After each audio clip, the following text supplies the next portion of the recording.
Hi guys, so it's been a while. I hope that you all didn't just get through the Christmas holidays, but actually enjoyed them. I hope you did have good memories and good times and enjoyed time with family and friends.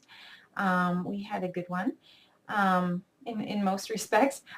We actually went home to my parents, in the middle of the boonies. Well, yeah, boonies compared to where I am. Um, and it was a good Christmas. It's nice to go where I grew up having Christmas. And Josiah enjoyed helping me decorate the Christmas tree, but he was ready to go home when his daddy had to go home on Boxing Day because my husband does snow removal and there was supposed to be a big storm coming, so he had to go home, and we stayed on until you know the following Saturday.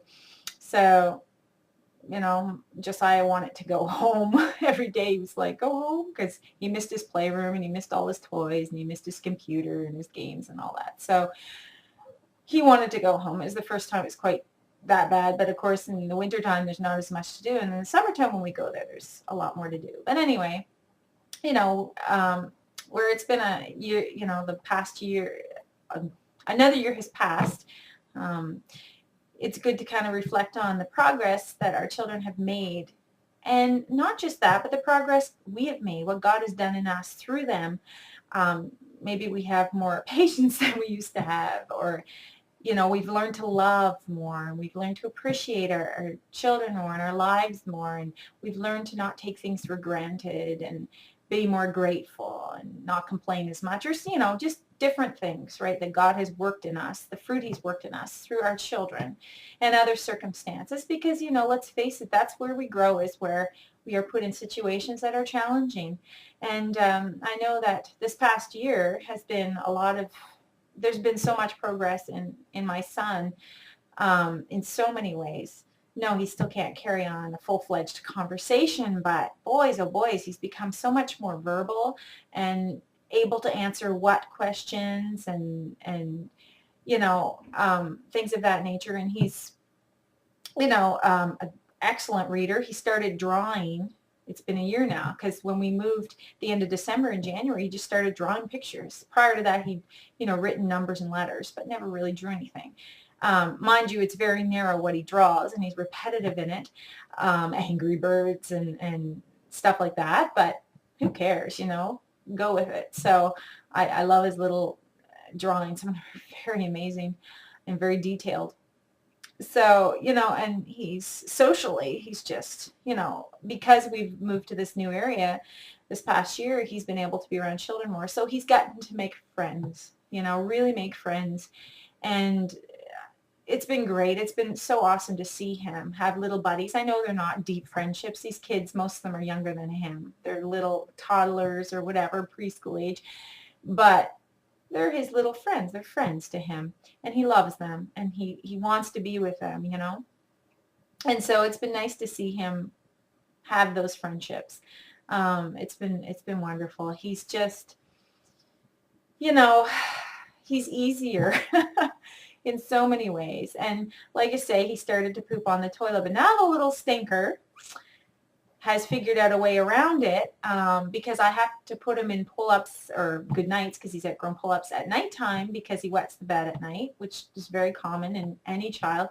Um, he waits until he's in his pull-up, and then he waits and waits until he knows I'm not going to bug him, and then he poops. And then so I have to check on him at like midnight or something, because he's awake a long time after you put him to bed lately, and just to make sure he hasn't pooped. And most nights he has. And like last night, I was like, don't poop in your pants, like poop in the toilet. And I put him on it and all this, and to no avail. So then he goes shortly thereafter, and once he's in bed. So this has been ongoing for a while. And so I'm like, okay, I'm going to beat him at his own game. So as soon as my husband gets paid for this job that he's doing, I'm going to go out and get, some mattress cover things, to keep keep him from ruining the mattress. And I'm just going to start cutting him off from drinking liquid after a certain time. And I'm going to put him to bed without pull-ups. I'm not looking forward to this, but it seems like I have to beat him at his own game, and even the enticement of the potty chart with the gifts is not working anymore. So So anyways, but still, the point being, he pooped on the toilet, which he never would do before. And he's been trying more new foods, which is exciting. He's eating raw carrots and raw beans and raw peas, although he did do raw beans and peas prior to that. But carrots, that's a new one this year, or this past year. And, you know, he's just been trying more things. At least now he'll take things and try them. If he doesn't like them, he doesn't like them, but he's trying them. He started eating Subway subs, you know, like meat subs, which he never ate before. And, you know, and that sounds silly to some people, but of course, people who have kids with autism, a lot of them are fussy eaters, so every little thing is like huge.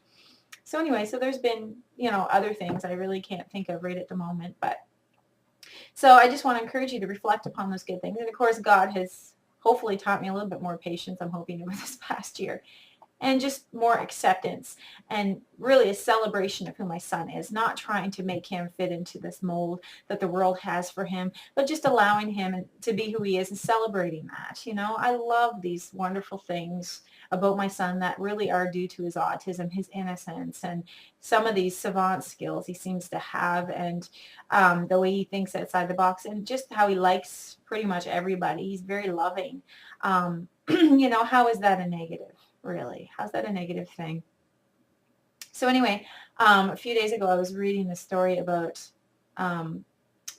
Abraham and Isaac, and how God asked Abraham to sacrifice Isaac, you know, on the altar, and you know, so he had to kill him, but he didn't. You know, and when he was about to do it, you know, an angel of God stopped him. But the point was he was going to do it because he knew God was still able to fulfill his promise. You know, he trusted God so much that he gave up his only son. Sound familiar? So it was like God speaking to me, you know, that, okay, God was able to bless Abraham because he was willing to give up his only son. That made God, you know, be able to really, really give the full blessing to Abraham. When Abraham showed him, yes, I will give you my son.